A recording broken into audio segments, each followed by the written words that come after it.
Hello everyone, नमस्कार, हाय, कैसे हैं आप लोग? जल्दी बताएं, मैं आवाज मेरी आ रही है आप लोगों को? Am I audible and visible to all of you? Is it clear?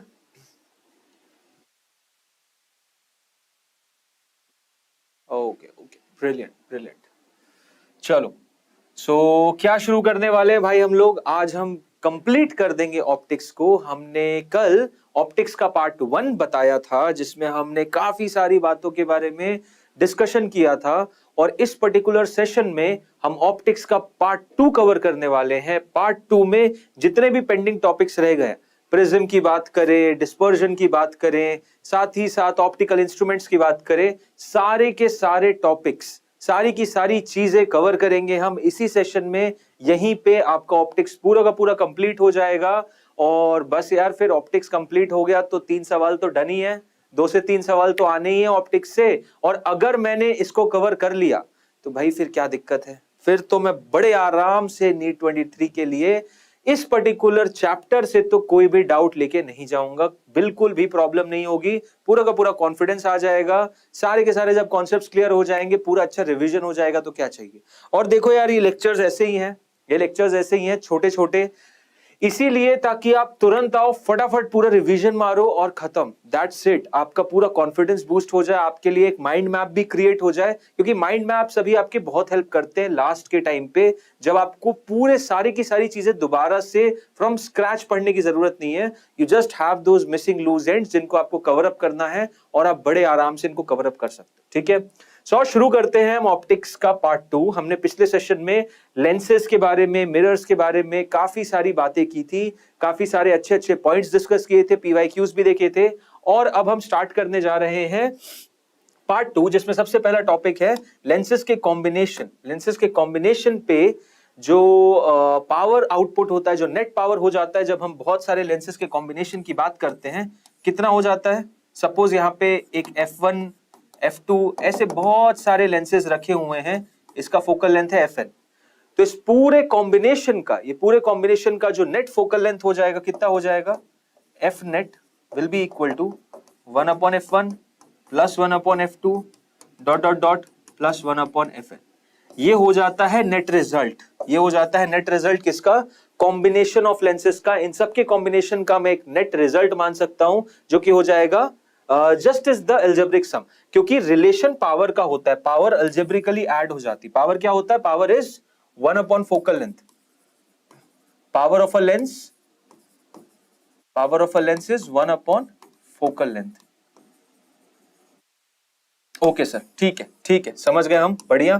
तो अगर कॉम्बिनेशन दिया हुआ है तो हमें ये फॉर्मुलेशन को यूज करना है, और हम बड़े आराम से आंसर निकाल सकते हैं। ठीक है, बढ़िया। एक और फॉर्मूला है जिससे रिलेटेड क्वेश्चन आया है, और काया है, और इसीलिए फॉर्मूला यहाँ पे है, जो कि अभी मैं आपको दिखाऊंगा कौन सा और किस टाइप का क्वेश्चन आया है। ये क्वेश्चन ये है कि जब दो लेंसेज रखे हैं और उनके बीच में एक डिस्टेंस है d, तो इफेक्टिव पावर कितनी हो जाएगी। मतलब इसी कॉम्बिनेशन को मैं एक मिरर की तरह मान लूंगा, सॉरी एक लेंस की तरह मान लूंगा इस कॉम्बिनेशन को, और इसका मैं मान लूंगा एफ नेट, राइट। सो एफ नेट की वैल्यू कितनी हो जाएगी? एफ नेट की वैल्यू कितनी हो जाएगी इनके टर्म्स में, कि इन दोनों की जगह यहाँ पे ऑब्जेक्ट रखा है, तो इसकी जगह बस मैं एक लेंस मान लूं और मेरा आंसर आ जाए, और वापस वही लेंस फॉर्मूला लगा के फाइनल आंसर निकाल लूं। तो 1 अपॉन एफ होता है 1 upon f1 plus 1 upon f2 minus of d upon f1 f2। ये फॉर्मूला आपको याद रख लेना है, रट लेना है, समझ जाओ, क्योंकि इससे रिलेटेड क्वेश्चन आता है। इससे रिलेटेड क्वेश्चन आता है, आया है, दिखाऊंगा अभी के अभी। अभी दिखाऊंगा आपको कि किस टाइप का क्वेश्चन आया। देख लो, नेक्स्ट क्वेश्चन यही है। क्या बोलता है इस क्वेश्चन में? क्या बोल रहा है इस क्वेश्चन में? क्या convex lens A of focal length 20 centimetre and a concave lens B of focal length 5 centimetre are kept along the same axis with a distance d between them. If a parallel beam of light falling on A leaves B as a parallel beam, then the distance d will be. Then the distance d will be. तो बोलने का मतलब ये है कि एक भाई मेरा है कॉन्वेक्स लेंस। कॉन्वेक्स लेंस की फोकल लेंथ दे दी उसने, F is equal to 20 centimetre. एक है मेरा कॉनकेव लेंस, ठीक, इसकी फोकल लेंथ कितनी दे दी? एफ बी की वैल्यू उन्होंने दे दी है, दैट इज 5 सेंटीमीटर। और मैं पॉजिटिव लूंगा या नेगेटिव लूंगा, मेन क्वेश्चन तो ये आ जाता है। तो देखो, कॉन्वेक्स लेंस जो होता है, कॉन्वेक्स लेंस जो होता है, जबकि वो एयर में रखा हुआ है और ग्लास या किसी सब्सटेंस का बना है, तो वो एक डाइवर्ज कन्वर्जिंग लेंस की तरह बिहेव करेगा। कॉन्वेक्स लेंस जब एयर में रखा हुआ है और इसका रिफ्रैक्टिव इंडेक्स एयर से ज्यादा है तो ये किसकी तरह बिहेव करता है? ये एक कन्वर्जिंग लेंस की तरह बिहेव करता है, एक कन्वर्जिंग लेंस की तरह बिहेव करता है। और एक कॉन्केव लेंस रखा हुआ है एयर में ही, या बेसिकली जो भी सराउंडिंग मीडिया होना चाहिए लेंस के मीडियम से कम होना चाहिए। लेंस के मीडियम से रिफ्रैक्टिव इंडेक्स अगर सराउंडिंग का कम होगा तो ये डाइवर्जिंग की तरह बिहेव करेगा, और डाइवर्जिंग की तरह बिहेव करेगा यानी पैरेलल लाइट रेस को ऐसे बाहर की तरफ फेंक देगा। इसका फोकल लेंथ यहां पीछे क्रिएट होता है और ये पैरेलल लाइट रेस को कन्वर्ज कर देगा, तो इसका फोकल लेंथ पॉजिटिव हो जाएगा, ठीक है, और इसका फोकल लेंथ नेगेटिव हो जाएगा। लेकिन क्या ये हर केस में पॉसिबल रहेगा? नहीं, हर केस में पॉसिबल नहीं रहता। कहां रहता है? उसी सिनेरियो में रहता है जब सराउंडिंग मीडिया का रिफ्रैक्टिव इंडेक्स लेंस के रिफ्रैक्टिव इंडेक्स से कम हो तभी पॉसिबल है। तो एक कम वाला ही सिनेरियो हमें लेना है, यानी एफ ए की वैल्यू +20 हो जाएगी और एफ बी की वैल्यू हो जाएगी -5 सेंटीमीटर, ठीक है। ओके, एफ ए और एफ बी पता चल गया। इनके बीच में दूरी भी दी हुई है, कितना है? Kept along the symmetrical distance d between them, ये d है। अब ये बोल रहा है कि यार पैरेलल लाइट रेज ए से आई और पैरेलल निकल रही हैं बी से। पैरेलल लाइट रे कहां से आई? ए से आई, और पैरेलल निकल रही हैं वो बी से, समझ रहे हो? तो आप d की वैल्यू बता दो, आप d की वैल्यू बता दो। तो एक तो सिंपल सा तरीका ये है यार कि आप वो फॉर्मूला लगा लो, वो फॉर्मूला लगा लो और जो नेट फोकल लेंथ आएगी वो कितनी आ जाएगी? जो अभी फॉर्मूला बताया 1/f is equal to 1/f1 plus 1/f2 minus d/f1 f2। तो फोकल लेंथ कितनी आ रही है? अगर पैरेलल आ रही है और पैरेलल निकल जा रही है तो ये बेसिकली किसी लेंस की तरह बिहेव कर रहा है जिसका फोकल लेंथ कितना है? इंफिनिटी के बराबर। तो f की वैल्यू इंफिनिटी हो जाएगी, यानी ये चीज 0 हो जाएगी। मतलब 1/f1 this will turn out to be 0, जो भी सर्कमस्टेंस दिया है कि पैरेलल लाइट रे आ रही है और पैरेलल जा रही है, तो इस टाइप का सेटअप कुछ हो जाएगा जिसकी फोकल लेंथ इंफिनिटी के बराबर। ये चीज 0 यानी कि 1/f1 प्लस 1/f2 बेसिकली किसके बराबर हो गया? d/f1 f2 के बराबर। बस इसको यूज करना और फाइनल रिजल्ट निकालना है। फटाफट बताओ कितना आंसर आ रहा है। 1/f1 की वैल्यू आ जाएगी 1/20 plus 1/-5 will be equal to d/20 into -5, ठीक है। क्लियर है सर? बढ़िया। कितना आंसर आ रहा है? ये आ जाएगा -100 इधर जाएगा तो यहां आ जाएगा -5, और यहां कितना आ जाएगा? यहां आ जाएगा 20, यहां कितना आ जाएगा? 20। देख लो, -100 इससे मल्टीप्लाई होगा, -100/-5 +20, यहां माइनस, तो ये d की वैल्यू कितनी आ रही? d की वैल्यू आ जाएगी 15 सेंटीमीटर। d की वैल्यू कितनी आ गई? 15 सेंटीमीटर। और होना भी यही चाहिए था, होना भी यही चाहिए था। क्यों ये होना चाहिए था? ये होना इसलिए चाहिए था क्योंकि इस चीज को जरा एनालाइज करके देखते हैं। ये तो क्वेश्चन इससे समझ में आ गया। दूसरा तरीका ये है कि देखो पैरेलल लाइट रे ऐसी आ रही थी, पैरेलल लाइट रे ऐसी आ रही थी और यहां से पैरेलल लाइट रे जा रही है, यहां से पैरेलल लाइट रे जा रही है, तो इसका काम तो डाइवर्ज करने का होता है ना। इसका काम क्या होता है? डाइवर्ज करने का। मतलब ऐसी आती हुई रेस को ये डाइवर्ज बाहर की तरफ करेगा। मतलब वो जो रेस होंगी वो कुछ इस तरीके से आएंगी और इनको ये पैरेलल कर देगा, ठीक है। मतलब ये रेस बेसिकली यहां पे कहीं मिलनी चाहिए। अब ये क्या होना चाहिए? ये बेसिकली होना चाहिए आपका क्या? Focal length. ये पैरेलल लाइट रेस का फोकल लेंथ पे तो आएंगी, ये इसके फोकल लेंथ पे आएंगी 25 सेंटीमीटर दूर, है कि नहीं? ये कहां आएंगी? 25 सेंटीमीटर दूर, सॉरी 20 सेंटीमीटर दूर। इसका फोकल लेंथ 20 दिया तो 20 सेंटीमीटर दूर ये लाइट रेस मीट होंगी, यानी ऑब्जेक्ट वहां बनेगा और ये इस कॉन्वेक्स लेंस के फोकस में बनेंगी, तभी फाइनल लाइट रे कहां आ जाएंगी? फाइनल लाइट रे जो है वो आपकी पैरेलल निकल के आएंगी, ठीक है। सो ये जो होना चाहिए, ये कितना होना चाहिए? ये इसका फोकल लेंथ होना चाहिए जो कि 5 सेंटीमीटर। तो ओवरऑल डिस्टेंस कितना हो जाएगा?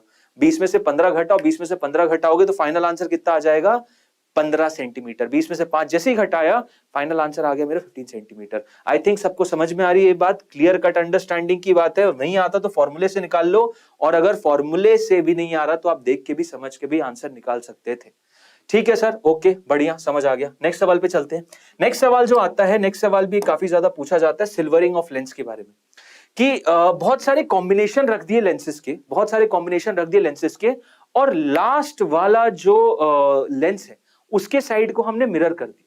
लास्ट वाले साइड के हमने मिरर कर दिया। मतलब कि एक लेंस ये है, एक लेंस ये है, ऐसी एक लेंस ये है, ऐसी बहुत सारे लेंसेज चलते आ रहे हैं और लास्ट वाले साइड को हमने मिरर कर दिया। तो इसका एक फॉर्मूला बता रहा हूं जो कि आपको याद रख लेना है। फॉर्मूला क्या हो जाएगा? 1/, अच्छा पूरा का पूरा जो सेटअप है किसकी तरह बिहेव करेगा? ये बिहेव करेगा एक मिरर की तरह। ये फाइनली बिहेव करेगा एक मिरर की तरह, ठीक है। अब मिरर की तरह बिहेव करेगा तो 1/f की वैल्यू कितनी हो जाएगी, 1/f की वैल्यू हो जाएगी -2 upon focal length of lens 1 -2 upon focal length of lens 2, ऐसे ही चलता जाएगा -2 upon focal length of lens n, nth lens तक। ये पहला हिसाब हो गया, plus 1 upon focal length of the mirror, ये हो जाता है उस नेट मिरर का फोकल लेंथ। इस तरीके से हम पता करते हैं, फॉर्मूला रट लो, -2 upon focal length of lens 1 -2 upon focal length of lens 2, ऐसे डॉट डॉट डॉट जितने भी लेंसेज है, प्लस फाइनल में 1 upon focal length of mirror, answer आ जाएगा। क्लियर है। 2 का फिगर इसलिए होता है क्योंकि एक बार लेंस के थ्रू जाएगा फर्स्ट रिफ्रैक्शन, रिफ्लेक्ट होके वापस भी आएगा, डबल रिफ्रैक्शन, ठीक है। अब इसी हिसाब से जरा इसका फोकल लेंथ बताने की कोशिश करो, इसके फोकल लेंथ बताने की कोशिश करो। इसका रेडियस ऑफ कर्वेचर r देके रखा है, क्वेश्चन है ये, इसका फोकल लेंथ पता करने की कोशिश करो कि क्या होगा। और तुम इसमें कौन सा फॉर्मूला लगाओगे, भाई ये पूरा सेटअप मिरर की तरह बिहेव कर रहा है तो फाइनली ये एक मिरर ही है। तुमने लास्ट सरफेस को मिरर कर दिया, सिल्वर कर दिया, मतलब पूरा सेटअप एक मिरर की तरह ही बिहेव करेगा, तो मिरर फॉर्मूला लगेगा। क्या लगेगा, मिरर फॉर्मूला लगेगा। और ये भी एक मिरर है तो इस मिरर की फोकल लेंथ बतानी है हमको, बता देते हैं सर, कोई नहीं। 1/f की वैल्यू कितनी हो जाएगी, एक ही लेंस है, एक ही लेंस है आधा वाला, इसकी फोकल लेंथ पता करनी है, -2 upon focal length of lens 1 plus 1 upon focal length of the mirror. अब फोकल लेंथ ऑफ लेंस 1, इस लेंस 1 की फोकल लेंथ कैसे हो जाएगी, कैसे निकालोगे, कैसे निकालोगे भाई, निकाल देंगे सिंपल, लेंस मेकर फॉर्मूला है तो हमारे पास लेंस मेकर फॉर्मूला है तो, है कि नहीं। सो लेंस मेकर फॉर्मूले से इसकी हम फोकल लेंथ निकाल देंगे। कैसे निकालेंगे सर, सिंपल सा फॉर्मूला है, चलो लेंस मेकर फॉर्मूला भी रिवाइज हो जाएगा, बता दो।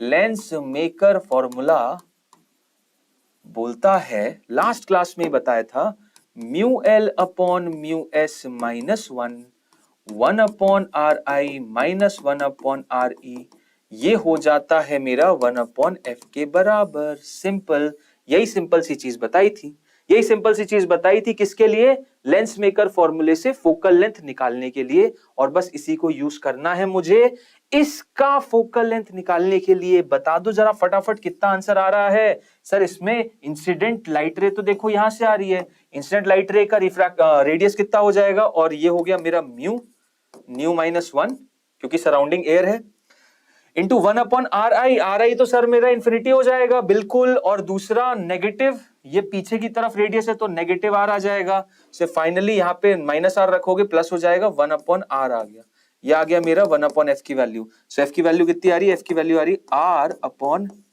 New -1, r upon new -1। ये आ गई फोकल लेंथ किसकी, ये आ गई फोकल लेंथ सर इसकी उसको यहाँ पे रिप्लेस करो। सो 1/f की वैल्यू कितनी आ रही है, -2 upon focal length of lens कितना है, फोकल लेंथ ऑफ लेंस हो जाएगा सर न्यू -1, सॉरी न्यू -1 ऊपर आएगा, न्यू -1 ऊपर आएगा, new -1 divided by r plus 1 upon focal length of mirror. तो मिरर की फोकल लेंथ कितनी हो जाएगी, जितना भी रेडियस है उसका आधा, यानी और किस तरफ आ रहा है, पीछे के डायरेक्शन में आ रहा है, तो -r/2 यानी -2 बाय r, ये आ गई फोकल लेंथ ऑफ मिरर। समझ में आ रहा है कुछ, क्लियर है कि नहीं, अगर क्लियर है तो बताओ मुझे। अब देखो ये -2 इंटू -1 दोनों का डिनोमिनेटर सेम है r, -2 इंटू -1 +2 और -2 कितना हो जाएगा, 0। तो यहाँ पे क्या बच जाएगा, मात्र -2 न्यू बाय r। तो 1/f की वैल्यू कितनी आ गई, यानी f की वैल्यू कितनी आ गई, f की वैल्यू आ जाएगी -r/2 new. Negative focal length क्या दिखाता है, ये कॉनकेव मिरर की तरह बिहेव कर रहा है, किसकी तरह बिहेव कर रहा है, कॉनकेव मिरर की तरह बिहेव कर रहा है। और फोकल लेंथ कितना हो जाएगा कॉम्बिनेशन का, -r/2 न्यू।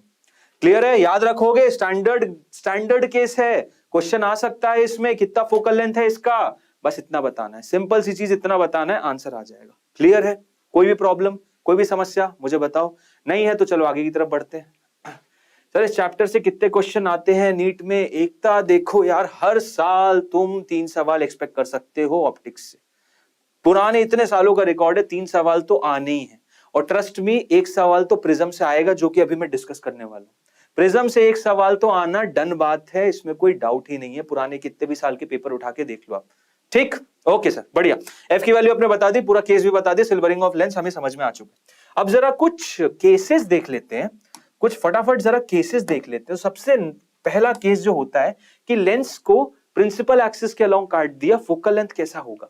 लेंस को प्रिंसिपल एक्सिस के अलोंग काट दिया, फोकल लेंथ कैसा होगा? तो इस सिनेरियो में फोकल लेंथ जो होता है वो एज इट इज रहता है, यहाँ पे फोकल लेंथ में कोई चेंज नहीं आता। अगर इसका f है तो इन दोनों का भी f और f ही रहेगा, समझो इस बात को। अगर आधा काट के लेंस, तुम लेंस मेकर फॉर्मूला या बेसिकली तुम कोई भी सिनेरियो लगाते हो, तुम इसको इसके जगह इसको यूज करते हो इमेज फॉर्मेशन के लिए, तो भी इमेज उसी जगह बनने वाली है, चेंज नहीं होगी, फोकल लेंथ सेम रहता है। इस सेटअप में कुछ होता है? हाँ, इस सेटअप में होता है, इस सेटअप में बिल्कुल होता है। इस सेटअप में कैसे समझ सकते हैं? लेंस मेकर फॉर्मूला से, सिंपल सी चीज। लेंस मेकर फॉर्मूला ने हमको इसका फोकल लेंथ तो बता ही दिया था, कितना आया था सर? वो आ गया था ν-1/r। ν-1/r किसका आ गया था? इसका आ गया था। इसके दूसरे वाले भाग का कितना हो जाएगा? उसका भी वही हो जाएगा, ν-1/r। कितना हो जाएगा? ν-1/r। ओके सर, बढ़िया। अब दोनों का कितना हो जाएगा? दोनों का कितना हो जाएगा? तो देखो, दूसरे वाले में, इस सिनेरियो में RI मेरा क्या था? RI मेरा आपका नेगेटिव था। RI आपका क्या था? आपका RI यहाँ पे 0 था इन इस केस में, और दूसरे सिनेरियो में RI यहाँ पॉजिटिव हो जाएगा, ये चीज 0, वापस आंसर ν-1 ही आने वाला है, तो R/ν-1 ही आएगा। मतलब दोनों का फोकल लेंथ कितना है? दोनों का फोकल लेंथ की अगर बात करूं, सो f और f, और इस f' बोल देता हूं, और इसका f, सो f' की वैल्यू कितनी आ रही है? f' की वैल्यू तो भाई आ रही है R/ν-1, R/ν-1। अच्छा, इसमें कितना आ रहा था सर? इसमें कितना आ रहा था? इसमें कितना आ रहा था? तो इसमें RI आपका प्लस R हो जाएगा, जो RE हो जाएगा वो नेगेटिव ऑफ R हो जाएगा, तो फाइनली वो 2/R हो जाएगा। सो आंसर 2R/2ν-1, यानी f की वैल्यू कितनी हो जाएगी? R/2ν-1। देख रहे हो? तो होता क्या है, होता क्या है, आधा काटने पे फोकल लेंथ डबल हो जाती है। देख सकते हो आप, पहले f कितनी थी? R/2ν-1, और बाद में कितनी होगी? R/ν-1। सो फोकल लेंथ के साथ क्या हुआ? f जो है इसका आधा है, यानी f' जो नया हो गया वो ट्वाइस हो गया। सो इस सिनेरियो में क्या हो जाता है? f' जो हो जाता है वो 2 टाइम्स f हो जाता है। फोकल लेंथ बढ़ जाती है जब बीच से काटते हो, तो ऐसे काटते हो फोकल लेंथ क्या रहती है? फोकल लेंथ सेम रहती है। फोकल लेंथ क्या रहती है? सेम रहती है। लेकिन इस सिनेरियो में फोकल लेंथ के साथ क्या होता है? वो दोगुनी हो जाती है भाई, ट्वाइस हो जाती है। देख लो, आपके सामने ही बता रहा हूं। क्लियर? डायरेक्ट क्वेश्चन है, डायरेक्ट क्वेश्चन है इस पे, ठीक है। सो आई थिंक ये एनालिसिस आपको समझ में आ चुका है। बहुत स्टैंडर्ड सा केस था, मैंने बता दिया। चलो सर, अब बढ़िया बात करते सबसे इंपॉर्टेंट टॉपिक की, ऑप्टिक्स की, जो कि है प्रिज्म। सबसे इंपॉर्टेंट टॉपिक है प्रिज्म, और प्रिज्म में आपको मात्र 2 फॉर्मूले ही याद रखने हैं, ठीक है? 2 फॉर्मूले ही याद रखने हैं। कौन कौन से 2 फॉर्मूले अभी बताता हूं, और उसके बाद फिर जो डायग्राम है, रे डायग्राम, वो रे नहीं, आपको बेसिकली फिर उसके बाद जो ग्राफ है डेल का आई के साथ, उसको याद रखना है। वहीं से मिनिमम का क्राइटेरिया भी बनता है। तो देखो, सबसे पहला सिनेरियो तो भाई ये रहा कि एक लाइट रे इस तरीके से गई, ये जा रही है एक लाइट रे, ठीक है, ये गई इंसिडेंट लाइट रे। फिर उसके बाद क्या हुआ? वो यहाँ पे सीधी जानी चाहिए थी, लेकिन रिफ्रैक्शन होगा। कहाँ होगा भाई? टुवर्ड्स द नॉर्मल हो जाएगा, सरक जाएगी। ओके, यहाँ से यहाँ लाइट रे गई। फिर उसके बाद यहाँ वापस क्या हो गया? यहाँ पे क्या हो गया? यहाँ पे वापस वो रिफ्रैक्ट करेगी अवे फ्रॉम द नॉर्मल। सो ये मेरी इंसिडेंट लाइट रे का पूरा डायरेक्शन आ जाता है, ठीक है। ये मेरा पूरा डायरेक्शन आ जाता है, यहां से लेके यहां तक, ठीक है। ओके सर, बढ़िया। अब उसके बाद यहाँ पे फॉर्मुलेशन कुछ इस हिसाब के रहते हैं। पहला फॉर्मूला तो ये होता है कि ये जो आप देख रहे हो ना, इसको डार्क कलर से बताता हूं, ये एंगल कहलाता है आपका आर,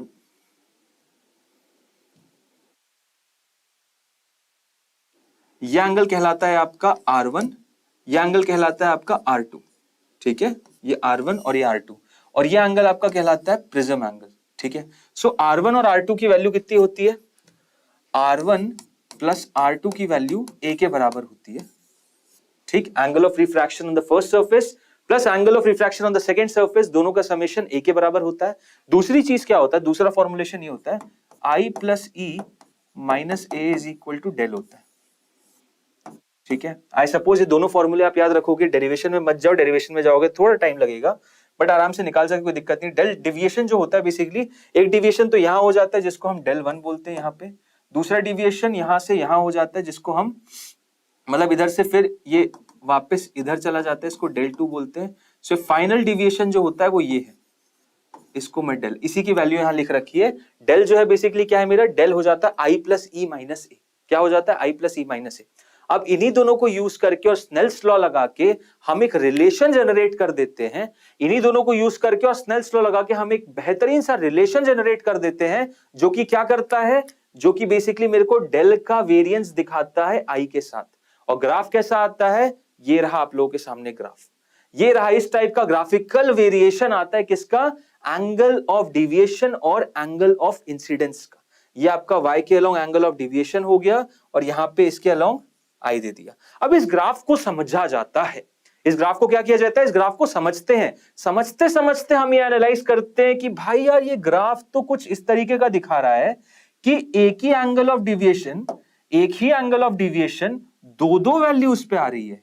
मतलब ये अगर डिविएशन है तो यहां देखा, अच्छा इस वैल्यू ऑफ इंसिडेंस पे भी आ रही है और इस वैल्यू ऑफ इंसिडेंस पे भी आ रही है। ओके ठीक है। सिमिलरली यहां पे भी बात करूं तो ये इसके लिए भी आता है और इसके लिए, मतलब दो एंगल ऑफ इंसिडेंस पे, दो एंगल ऑफ इंसिडेंस पे मेरा सेम डिविएशन आ रहा है। और यहीं से एक और मजे की बात पता चलती है कि एक ऐसी value of angle of incidence है जहां पे मेरा जो डिविएशन है वो मिनिमम हो जा रहा है, जहां पे मेरा एंगल ऑफ डिविएशन कितना हो जा रहा है, मिनिमम हो जा रहा है। और यही कहलाता है मिनिमम डिविएशन की कंडीशन। अब देखो यहां पे जो ग्राफ है सिमेट्रिक नेचर होने की वजह से हम यहां पे क्या समझते हैं, सिमेट्रिक नेचर होने की वजह से हम यहां पे क्या समझते हैं, हम ये बोलते हैं यहां पे एक प्रिंसिपल ऑफ रिवर्सिबिलिटी काम करने लगती है। अब क्या है ये प्रिंसिपल ऑफ रिवर्सिबिलिटी, ये सिंपल सी चीज ये बोलती है कि भाई देखो यहां पे जो वैल्यू अगर तुम्हारी आई की है ना, देखो फॉर्मूला वापस लिखो, कितना था, डेल की वैल्यू थी आई प्लस ई माइनस ए। अब ये तो तुम्हारा कोई छेड़ नहीं रहा, ए तो कोई छेड़ नहीं रहा, ये आई प्लस ई का ही संभावना जो है, जो कि तुम्हें डेल की वैल्यू दे रही है। मान लो डेल की वैल्यू आती 10 डिग्री, मान लेते डेल की वैल्यू 10 डिग्री। अब ये 10 डिग्री आ रही है तो ये ग्राफ के अकॉर्डिंग तो ये समझ में आ रहा है कि भाई आई की वैल्यू 10 30 पे भी है और 60 पे भी है। आई की वैल्यू जो 10 है वो 30 पे भी है और 60 पे भी है। तो ये हिसाब कैसे पता चलेगा, ये हिसाब तब पता चलेगा जब ई भी उसके साथ चेंज हो रहा हो। क्या हो रहा हो, ई भी उसके साथ चेंज हो रहा हो। जब आई की वैल्यू 30 है तो ये 60 हो जाए और ये 60 है तब ये 30 हो जाए। समझ रहे हो बात को, ये 30 है तो ये 60 हो जाए और ये 30 है तो ये 60 हो जाए। मतलब प्रिंसिपल ऑफ रिवर्सिबिलिटी यही हो रही है कि एंगल ऑफ इंसिडेंस, जो एंगल ऑफ इंसिडेंस यहां पे है वो यहां पे एंगल ऑफ इमरजेंस के बराबर होगा। समझ रहे हो, जो एंगल ऑफ इंसिडेंस यहां पे है वो यहां पे एंगल ऑफ इमरजेंस के बराबर होगा और जो एंगल ऑफ इंसिडेंस यहां पे वो यहां पे एंगल ऑफ इमरजेंस के बराबर होगा। ये है प्रिंसिपल ऑफ रिवर्सिबिलिटी। और उसी से एक बात ये क्लियर समझ में आती है कि जब मिनिमम हो जाएगा सिनेरियो तब एक ही केस पॉसिबल होता है कि at minimum deviation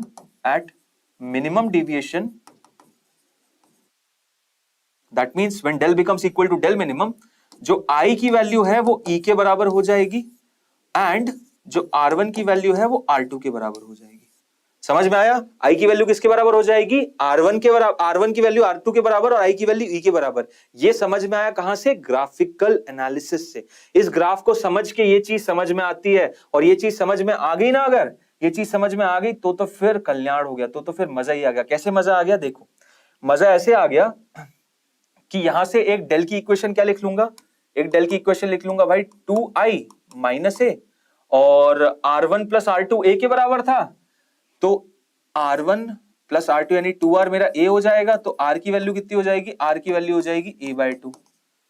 ठीक है, ओके समझ गया। यहां से i की वैल्यू बता सकते हो क्या, बिल्कुल बता सकते हैं सर। i की वैल्यू यहां से क्या आ रही है, i की वैल्यू आ जाएगी यहाँ पे del plus a/2, del plus a/2। और बस स्टार्टिंग वाले इस सरफेस पे स्नेल्स लॉ लगा दो, इस पे स्नेल्स लॉ लगा दो। क्या हो जाएगा, स्नेल्स लॉ सिंपल ये बोलेगा 1 into sine I will be equal to mu into sine r1। So r की जगह आ जाएगा a/2, i की जगह आ जाएगा a प्लस डेल m/2 और वहां से आंसर तुरंत आ जाएगा। ठीक है, सो फाइनल आंसर जो आ जाएगा वो ये आएगा, using Snell's law, using Snell's law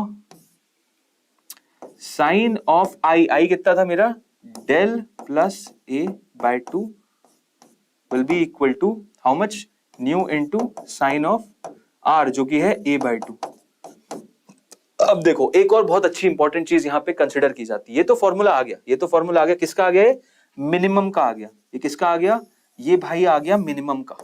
this is for minimum, minimum deviation का सिनेरियो है तो ये केस आएगा। सर मेरे साथ एक प्रॉब्लम है, मुझे न्यूमेरिकल्स नहीं बन पाते सर, क्या करूं, कोई सोल्यूशन बता दो सर। यार देखो एकता, एक बहुत अच्छी और बहुत इंपॉर्टेंट चीज बताता हूं तुमको। न्यूमेरिकल करने में किसकी रिक्वायरमेंट होती है? कहां फंसते हो? कॉन्सेप्ट में फंसते हो? नहीं, कॉन्सेप्ट में नहीं फंसते होगे, फंसते होगे मैथ्स में, है कि नहीं? फंसते होगे मैथ्स में।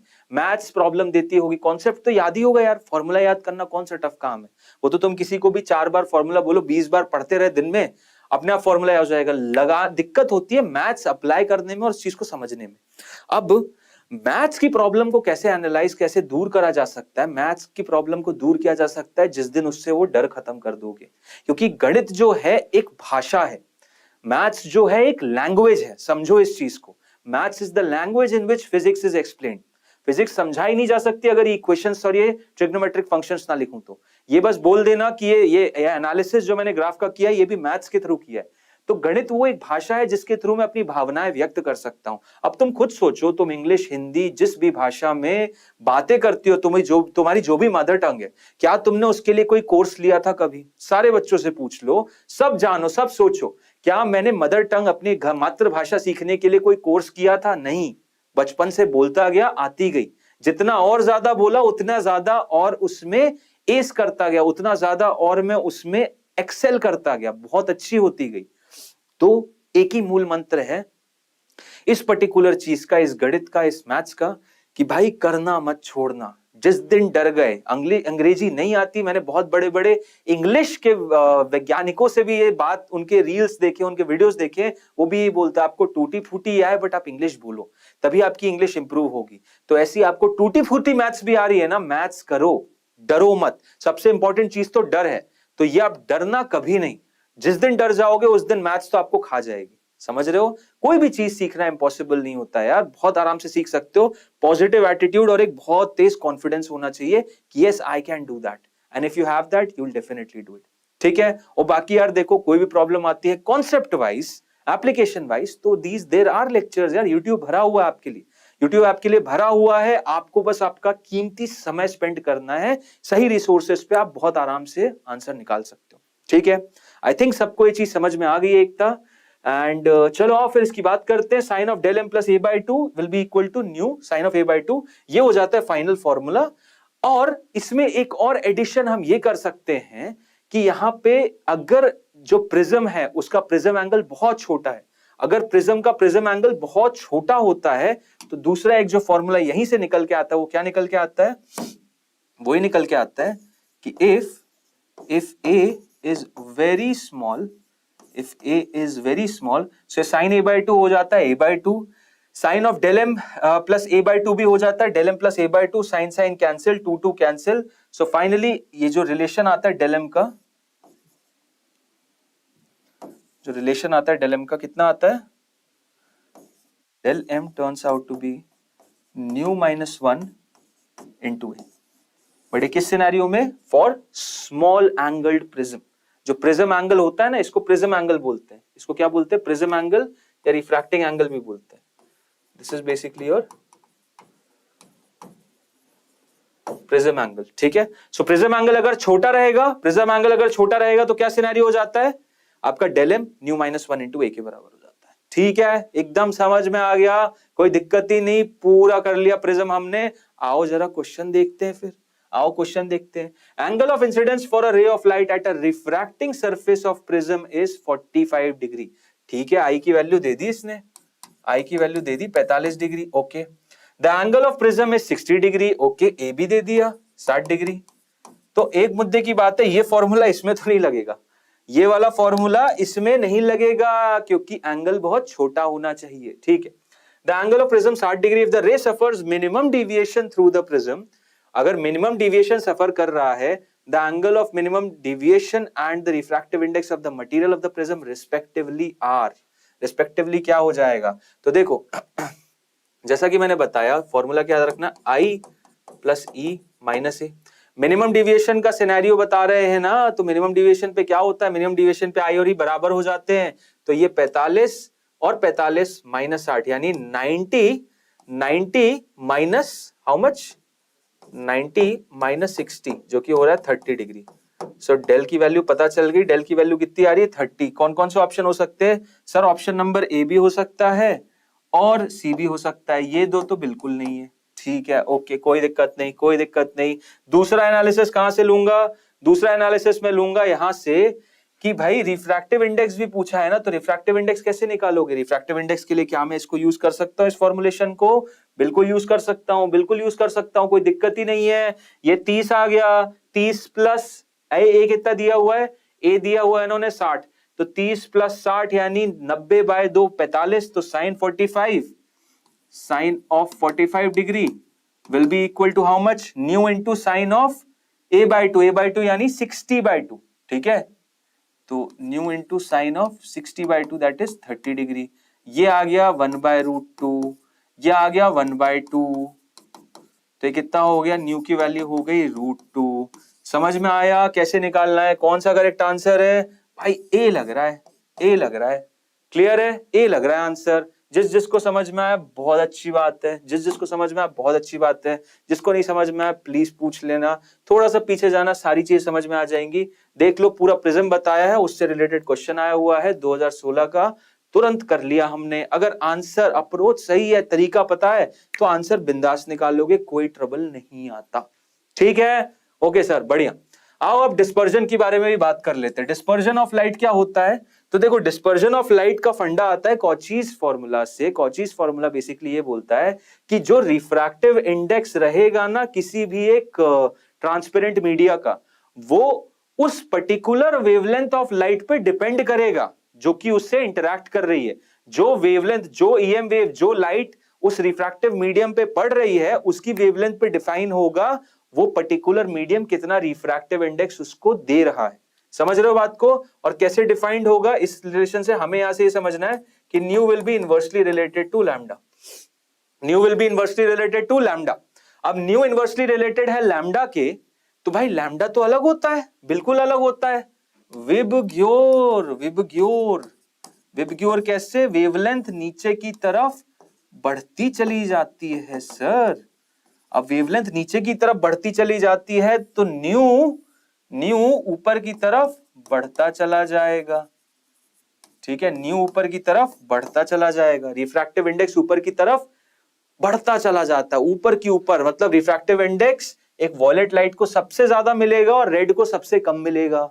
और अगर इसको रिफ्रैक्टिव इंडेक्स सबसे ज्यादा मिलेगा, इसको सबसे कम मिलेगा, तो उससे क्या समझ में आएगा? उससे एक बहुत इंपॉर्टेंट बात समझ में आएगी, किसकी? एंगल ऑफ डिविएशन की। देखो, एंगल ऑफ डिविएशन न्यू पे डायरेक्टली रिलेटेड है। सो एंगल ऑफ डिविएशन किसमें ज्यादा होगा? भाई उसी में ज्यादा होगा जिसमें कि आपका न्यू की वैल्यू सबसे ज्यादा है। समझ में आ रहा है? तो यहां से मैं ये समझ सकता हूं कि डेल जो है डायरेक्टली रिलेटेड है किससे? न्यू से। तो यहां पे एक चीज बहुत समझ में आती है, क्लियर कट, कि जब भी मैं प्रिज्म यूज करता हूं, जब भी मैं प्रिज्म यूज करता हूं व्हाइट लाइट के साथ, तो वॉयलेट कलर पे सबसे ज्यादा, वॉयलेट कलर पे क्या होता है? सबसे ज्यादा डिविएशन होता है। सबसे ज्यादा डिविएशन होता है, अगर मान लो ये V है, ये R है, सो वॉयलेट कलर यहाँ पे इतना डिविएट होता है, यहाँ पे इतना डिविएट होता है, लेकिन लाल कलर थोड़ा यहाँ पे और थोड़ा यहाँ पे। तो यहाँ पे लाइट के सातों कलर अलग अलग हो जाते हैं। ठीक है, सातों कलर अलग अलग हो जाते हैं, वबग्योर। ठीक है, ये देखो विबग्योर बन गया। और इसी फिनोमिना को क्या बोलते हैं हम? डिस्पर्जन बोलते हैं। इसको क्या बोलते हैं हम? डिस्पर्जन बोलते हैं। पूरा इतिहास, पूरी सारी की सारी चीजें समझा दी मैंने, किस हिसाब से डिस्पर्जन बनता है, रीजन क्या है डिस्पर्जन का। ठीक है, क्लियर है? कोई समस्या, कोई प्रॉब्लम बताओ मुझे। सिर्फ डेल की वैल्यू भी बता दी हमने, न्यू की वैल्यू बता दी। अब यहीं पे कुछ चीजें हैं, ये आपका हो गया डिस्पर्जन ऑफ लाइट। ठीक है, ये हो गया आपका डिस्पर्जन ऑफ लाइट, विबग्योर का पूरा कॉम्बिनेशन। अब यहाँ पे एक सबसे पहली चीज आती है angular dispersion. So angular dispersion basically क्या होता है? एंगुलर डिस्पर्जन होता है कि आपने यहां देखा कि इस लाइट से वॉयलेट कितना डिविएट हुई, इस लाइट से वॉयलेट डिविएट हुई सर इतना, इस लाइट से वॉयलेट कितना डिविएट हुई, वॉयलेट डिविएट हुई इतना, ये मेरा डेल V हो जाएगा। और रेड कितना डिविएट हुई, यहां से रेड डिविएट हुई है मात्र इतना। ठीक है, सो ये मेरा क्या हो जाएगा? डेल R हो जाएगा। सो ये जो आप गैप देख रहे हो ना, ये आप गैपिंग जो देख रहे हो, ये जो गैपिंग है, ये क्या हो जाती है? Del V minus del R के बराबर। ये हो जाती है del V minus del R। और इसी को हम क्या बोलते हैं? Angular dispersion. इसको हम क्या बोलते हैं? इसको बोलते हैं एंगुलर डिस्पर्जन। अब डेल V क्या था? डेल V था mu V minus 1 into A, और डेल R क्या था? Mu R minus 1 into A. A cancel हो जाएगा, बिल्कुल हो जाएगा सर। सो फाइनली कितना रह जाएगा? एंगुलर डिस्पर्जन हो जाएगा mu V minus mu R into capital A. Simple सी चीज, सिंपल सा फॉर्मूला, देख लो कितना इजी है। ये बता दिया मैंने, क्या डिफाइन कर दिया, एंगुलर डिस्पर्जन। ऐसे ही एक और टर्म है डिस्पर्सिव पावर। अब डिस्पर्सिव पावर क्या होता है भाई? डिस्पर्सिव पावर बोलता है एंगुलर डिस्पर्जन का रेशियो जो तुमने अभी थीटा निकाला divided by colour deviation. Colour deviation मतलब मीन कलर डिविएशन कितना हो रहा है, मीन कलर डिविएशन कितना हो रहा है। तो देखो यहाँ पे बेसिकली वही है कि एंगुलर डिस्पर्जन कितना था, एंगुलर डिस्पर्जन था मेरा del V minus del R. ये था पूरा एंगुलर डिस्पर्जन यहां से लेके यहां तक, ये मेरा था एंगुलर डिस्पर्जन डिवाइडेड बाय जो mean colour. So mean colour किसका मानते हैं? मीन कलर येलो का मानते हैं, बीच में आता है ना विबग्योर के। सो विबग्योर के बीच वाला यानी येलो कितना डिविएट हुआ, so this divided by deviation of yellow colour. Simple सी चीज। तो ये हो जाता है sir mu V minus 1 into A minus mu R minus 1 into A divided by ये कितना हो जाएगा mu minus 1 into A. Simple. Mu Y yellow का मैंने मान लिया मीन, न्यू का मान लिया मैंने मीन का, मतलब येलो कितना हुआ देखो यहां से ए तो कैंसिल हो जाएगा और उसके बाद ए कैंसिल भी हो जाएगा। फाइनली जो बचता है वो ये बचता है mu V minus mu R divided by mu. ठीक है, इसको डी न्यू बाय न्यू भी बोलते हैं। ठीक है, ओमेगा का एक डिफरेंशियल फॉर्म ये भी होता है और ये भी होता है। क्लियर है? आई थिंक दोनों ही इक्वेशंस, दोनों ही कॉन्सेप्ट, दोनों ही फॉर्मूले समझ में आ गए। डिस्पर्सिव पावर भी बता दिया, एंगुलर डिस्पर्जन भी बता दिया, सारी की सारी चीजें जो प्रिज्म से रिलेटेड है अब हम डिस्कस कर चुके हैं। तो आई थिंक इसमें कोई भी ट्रबल नहीं आना चाहिए। कितना अच्छा रिवीजन हो गया यार, देखो कितने कम समय में आपने सारी की सारी पॉइंट्स देख लिए एक प्रिज्म से रिलेटेड। ओके सर, अब बढ़िया फटाफट जरा तुरंत में फटाफट डिस्कशन करते, किसके बारे में डिस्कशन करते हैं हम? ऑप्टिकल इंस्ट्रूमेंट्स के बारे में, जिसमें ह्यूमन आई आ जाएगा, सिंपल माइक्रोस्कोप आ जाएगा, कंपाउंड माइक्रोस्कोप आ जाएगा, टेलीस्कोप आ जाएगा। इन चारों ही चीजों के बारे में तुरंत एकदम फटाफट जल्दीबाजी में जल्दी तरीके से हम करते हैं। सबसे पहले आता है ह्यूमन आई का कॉन्सेप्ट। सो भाई ह्यूमन आई तो बेहतरीन सी चीज है। ह्यूमन आई से अच्छी चीज क्या हो सकती है? ह्यूमन आई की दम से ही तो मैं पढ़ा पा रहा हूं, तुम देख पा रहे हो, इतनी सारी चीजें चल पा रही हैं। अगर आई ना हो तो क्या होगा? लेकिन आई कैसे वर्क करती है ये हमारा काम है समझने का। तो आई का देखो एक बड़ा अच्छा सुंदर सा डायग्राम है। ठीक है, इसमें क्या क्या चीजें होती हैं? सबसे मेन तो देखो ये होता है तुम्हारा क्रिस्टलाइन लेंस। एक लेंस होता है जो कि ये जो सिलियरी मसल्स तुम देख पा रहे हो यहाँ टॉप पे, इसके मदद से खुद को एडजस्ट कर लेता है, कर लेता है। मेन चीज यहां फिजिक्स समझने की, बायोलॉजी नहीं, फिजिक्स समझने की कि ये जो लेंस है आपका, ये अपने आप की विड्थ लेंथ को बढ़ाता छोटा करता रहता है। और उसके करने से बेसिकली क्या होता है कि इसकी जो फोकल लेंथ है वो ऑल्टर करती है, फोकल लेंथ वेरी करने लगती है। समझ रहे हो? फोकल लेंथ इसकी कम होती है, ज्यादा होती है, कम होती, ज्यादा होती है। और फोकल लेंथ की कम ज्यादा होने की वजह से इमेजेस बनती हैं यहाँ पे, समझ रहे हो? ये रेटिना होती है यहाँ पे, वहां इमेजेस बनती हैं। क्लियर है? रेटिना यहाँ पे होती है और ये इमेज कोई ऑप्टिक नर्व ले जाती है, ब्रेन में सेंस करती है और हम इमेज परसेप्शन कर पाते हैं। ठीक है, सो यहाँ पे ये लेंस का ही मेन काम रहता है जो कि अपने आप की फोकल लेंथ को एडजस्ट करके पास और दूर की चीजें देखने में हेल्प कर देता है। कैसे एडजस्ट करता है भाई? पास की चीज हो तो उसको छोटा कर देगा। For near objects lens compresses. Okay, lens को क्या कर देते हैं? कंप्रेस कर देते हैं। For far objects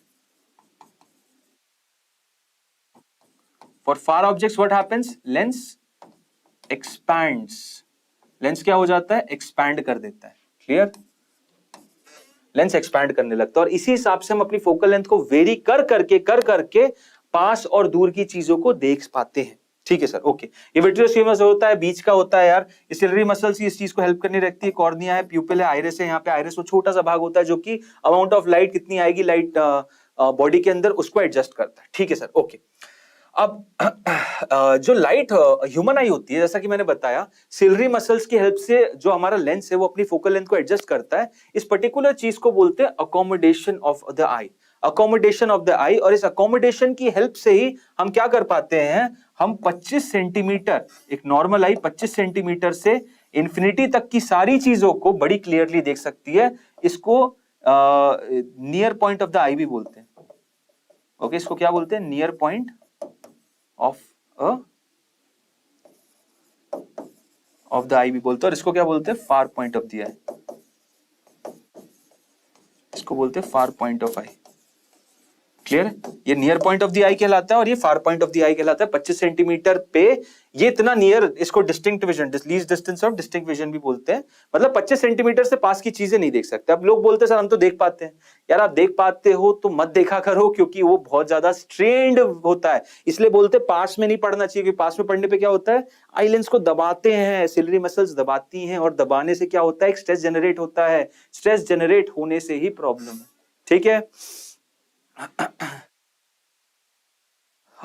okay sir, sorry disturb करने के लिए, पर मेरी प्रॉब्लम ये भी है कि मुझे ये भी नहीं पता चलता कि कौन सा फॉर्मूला लगाना है, कंफ्यूजन होती है न्यूमेरिकल में।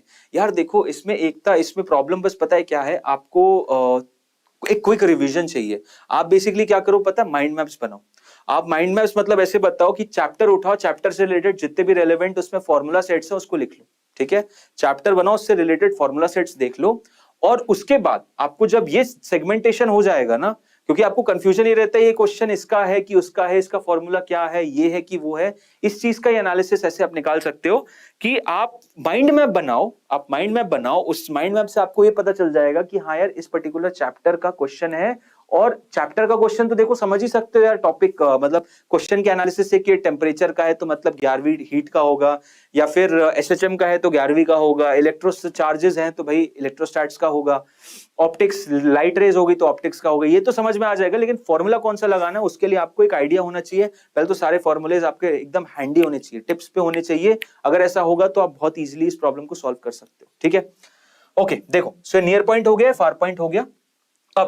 अब देखो इस पे अब हम बात करते हैं आई के डिफेक्ट के बारे में। ठीक है? आई के डिफेक्ट के बारे में सबसे पहला डिफेक्ट होता है मायोपिया का। मायोपिया मतलब नियर साइटेडनेस, मतलब मैं पास की चीज देख सकता हूं, दूर की चीज नहीं देख पाता। यही नॉर्मल स्टूडेंट सबको ये प्रॉब्लम होती है। इसको रिजॉल्व करने के लिए हम क्या करते हैं, इसमें होता क्या है कि नॉर्मल एक पर्टिकुलर दूरी पे जो चीजें हैं उनकी इमेज यहां बनने लगती है, रेटिना पे ना बन के पीछे बनने लगती है, थोड़ा सा पहले की तरफ। तो इसके लिए क्या किया जाता है, एक कॉनकेव लेंस लगाया जाता है। जैसे कि मेरे को मायोपिया है, मैंने ये जो लेंस पहना हुआ है, ग्लासेस है मेरे, क्या है, कॉनकेव लेंस है। ठीक है? कॉनकेव लेंस मैंने यहाँ प्लेस कर दिया, लाइट डाइवर्स कर जाएगी तो फाइनल इमेज यहाँ पी पे बनने लगती है, रेटिना पे। ये इसका करेक्टिव मेजर हो जाता है, तो इससे मायोपिया या नियर साइटेडनेस सॉल्व हो जाती है। सिंपल सी चीज। ओके, नेक्स्ट बीमारी क्या होती है इसमें, हाइपरमेट्रोपिया। हाइपरमेट्रोपिया होती है शॉर्ट साइटेडनेस, मतलब पास का दिखता है दूर का नहीं दिखता। पास का दिखता है, शॉर्ट साइटेडनेस मतलब पास का दिखता है लेकिन दूर का नहीं दिखता है। अब दूर का अगर नहीं दिख रहा है तो होता क्या असल में कि इसमें जो भी ऑब्जेक्ट है उसकी इमेज रेटिना पे पिछले केस में पहले बन रही थी, इसमें बाहर बन जाती है, आई के भी बाहर बनती है। तो इसके लिए क्या किया जाता है, इसके लिए करेक्टिव लेंस क्या यूज करते हैं, कॉन्वेक्स लेंस। इसके लिए कॉन्वेक्स लेंस जो नॉर्मली एजेड लोगों में होता है, आपने देखा होगा एजेड लोगों में पास की चीजें नहीं देख पाते, बड़े पास से पढ़ते तो लेंस के थ्रू वो चीजें समझ सकते। ठीक है? एक इसी के बाद एक बीमारी होती है प्रेसबायोपिया, जिसमें दोनों ही चीजें होती है, मायोपिया भी होता है और हाइपरमेट्रोपिया, जिसमें आप एक लेंस यूज करते हैं जिसमें आपका कॉनकेव लेंस भी होता है, कॉन्वेक्स लेंस भी होता है, तो उसके थ्रू आप समझ सकते हो। ओके, देन नेक्स्ट अब आते हैं, बात करते हैं भाई सिंपल माइक्रोस्कोप के बारे में। तो इसके फटाफट मैंने फॉर्मूलेज लिख रखे हैं, हमें सटासट इसको रिवाइज करना है और खत्म कर देंगे हम पूरा का पूरा चैप्टर। सबसे पहला सीन आता है सिंपल माइक्रोस्कोप का। देखो, सिंपल माइक्रोस्कोप हो, कंपाउंड माइक्रोस्कोप हो या टेलीस्कोप हो, आपको डेरिवेशन पे नहीं जाना, क्योंकि इस पे फॉर्मूला बेस्ड क्वेश्चन ही आने वाला है। जो भी क्वेश्चन आएगा कौन सा आएगा, फॉर्मूला बेस्ड आएगा, उसके अलावा कोई भी नहीं आएगा। और फॉर्मूला बेस्ड क्वेश्चन बड़ा आसान होता है, सिंपल फॉर्मूले, मैग्निफिकेशन के आएंगे और कुछ कुछ सिनेरियो के आएंगे, और वो बस हमें पता हो तो हम बड़े आसानी से निकाल सकते हैं। तो सबसे पहला सीन देख लो सिंपल माइक्रोस्कोप का, कि सिंपल माइक्रोस्कोप का काम क्या है, एक लेंस यूज होता है, मैग्निफिकेशन करना है। तो इसमें मैग्निफिकेशन दो टाइप के होते हैं, एक होता है नॉर्मल एडजस्टमेंट में जब इमेज इंफिनिटी पे बनती है, और दूसरा होता है स्ट्रेन्ड कंडीशन में जबकि इमेज कहां बनती है, लीस्ट डिस्टेंस ऑफ विजन पे बनती है, लीस्ट डिस्टेंस ऑफ विजन पे। तो ये जो सिनेरियो जब इंफिनिटी पे इमेज बन रही है तब जो मैग्निफिकेशन होता है कितना होता है, डी अपॉन एफ। कितना होता है, डी अपॉन एफ, जहां डी हो जाता है आपका 25 सेंटीमीटर, सिंपल, डी की तो स्टैंडर्ड वैल्यू, और एफ हो जाता है इसका फोकल लेंथ। ठीक है? ये तब है जब इसकी इमेज कहां बन रही है, इसकी इमेज बन रही है कहीं इंफिनिटी पे। दूसरा सिनेरियो होता है कि इमेज कहां बन रही है, लीस्ट डिस्टेंस ऑफ विजन पे, आंखों को यहीं गड़ा रखा है, डी डिस्टेंस दूर है। ठीक है? सो यहां पे जो मैग्निफिकेशन हो जाता है कितना हो जाता है, डी अपॉन एफ प्लस 1।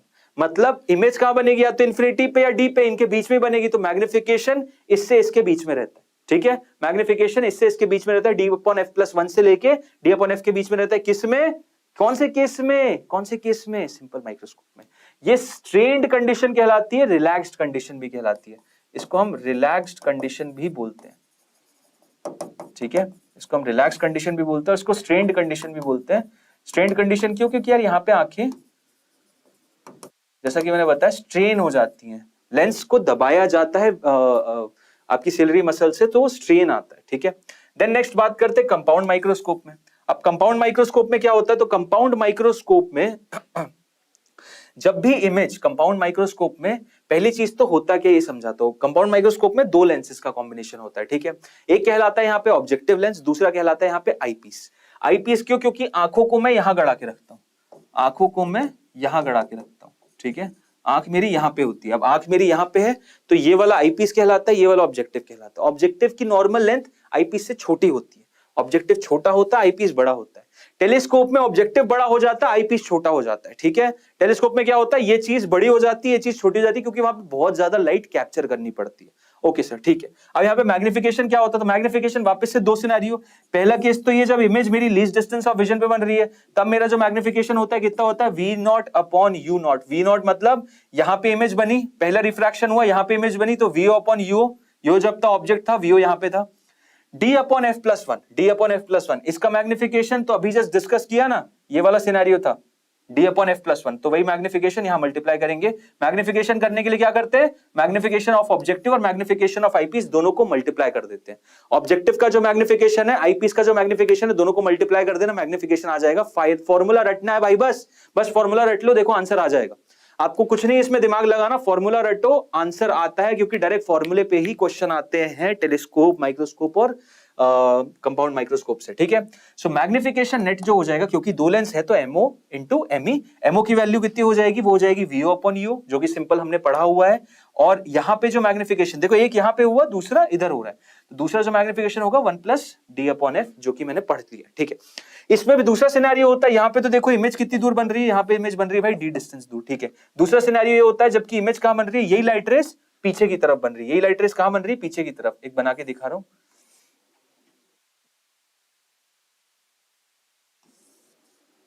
ये यहां ऑब्जेक्ट रखा हुआ है, ठीक है।